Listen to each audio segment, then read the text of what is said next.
नाज़रीन, अवामी न्यूज़ में खबरन जो सिलसिलो जारी है। इन वक्त असीं तव्हांखे गौसपुर में खबर ॾींदा हलूं त वफ़ाक़ी हुकूमत पारां पेट्रोल ऐं डीज़ल जे अघनि में वाध वारे फ़ैसिले खां पोइ अवाम जा ॿई हथ मथे ते अची विया आहिनि। वफ़ाक़ी हुकूमत जे अहिड़े फ़ैसिले खे गौसपुर जी अवाम रद्द कंदे अवामी न्यूज़ सां वेचार कुझु हिन रीति वंडिया आहिनि। असां अॼु मौजूदु आहियूं गौसपुर शहर जे बाकरी पेट्रोल पंप ते, जिते वफ़ाक़ जे तरफ़ां जेको पेट्रोल जो बम किरायो वियो हुयो।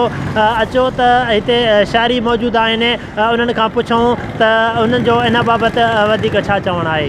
अञा हे पेट्रोल जो नओं जेको बम किरायो वियो आहे आवाम जे मथां, आवाम अॻ में ई बेहद मुश्किलात में हुई रहंदो, वरी नओं पेट्रोल बम किरायो वियो आहे त आख़िर आवाम खे जीअण जो हक़ु ॾिनो वेंदो या आवाम खां इहो जीअण जो हक़ु बि खसियो वेंदो।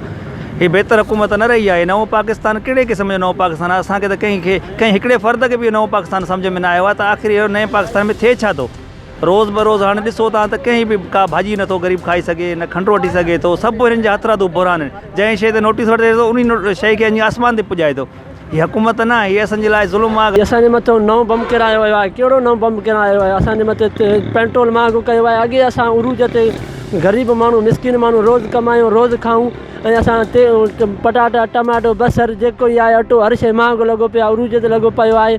असांजे जेको नओं बिल पेश कयो अथनि इहो असांखे न आहे खपंदो। ऐं नओं पाकिस्तान छो बणायो वियो आहे? असांखे पुराणो पाकिस्तान ही हुकूमत असां सां वॾी नाइंसाफ़ी कई आहे। वफ़ाक़ हुकूमत या इमरान नियाज़ी हुकूमत ही पेट्रोल ॿीहर महांगो कयो वियो आहे। असांखे अॻे ई परेशान आहियूं। ही 300-400 रुपये असांखे तारीख़ मिलंदी आहे। 300-400 में असां कहिड़ी शइ वठूं, सब्ज़ी वठूं, अटो वठूं, या ॿी ॿारनि जी दवा करायूं, या ॿी का शइ करायूं। हे हुकूमत असां सां आख़िर छो नाइंसाफ़ी करे रही आहे? असां वोट बि ॾियूं, असां जीअं चइनि ईअं बि कयूं, वरी एतिरी महांगाई करे असां वॾी नाइंसाफ़ी कई वई आहे। ख़ुदा रहा एतिरी नाइंसाफ़ी न कयो, एतिरी करप्ट न थियो, एतिरी करप्शन न कयो।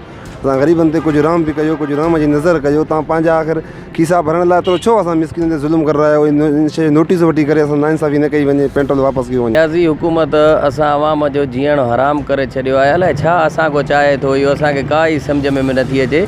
ॾिसो त सब्ज़ी जा रेट आसमान सां ॻाल्हाइनि था पिया। टमाटो बटालू नथा वठी सघूं, गिहु खंडु चांवर लाइ किथे पुगाइनि त वरी ही पेट्रोल जा अघनि में वाध आहे। हर महीने हिन जा पेट्रोल जी वाध लॻी पई आहे। ही नओं पाकिस्तान त असांखे ॾिने, असांखे पंहिंजो महिरबानी करे पुराणो पाकिस्तान मोटाए ॾे त बहितर आहे। छाजे करे जे असांजे लाइ हिन जीअण हराम करे छॾियो आहे। असां मोटरसाइकिलनि में तेल विझी रहिया आहियूं, भाॼी वठूं काॾे वञूं। 400 रुपया ॾियाड़ी असांजी तारीख़ आहे। 400 रुपया कमाइण वारा माण्हू असां काॾे वञूं? असांजो त हिन जीअण ई हराम करे छॾियो आहे।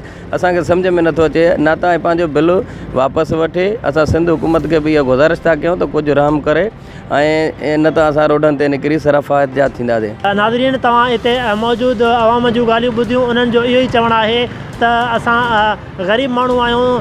हिकु वेलो मानी जे लाइ बि परेशान हूंदा आहियूं त असां ग़रीब माण्हू किथां सब्ज़ी वठूं, किथां जेका त भाॼी वठूं, ऐं किथां गाॾी में तेल विझायूं।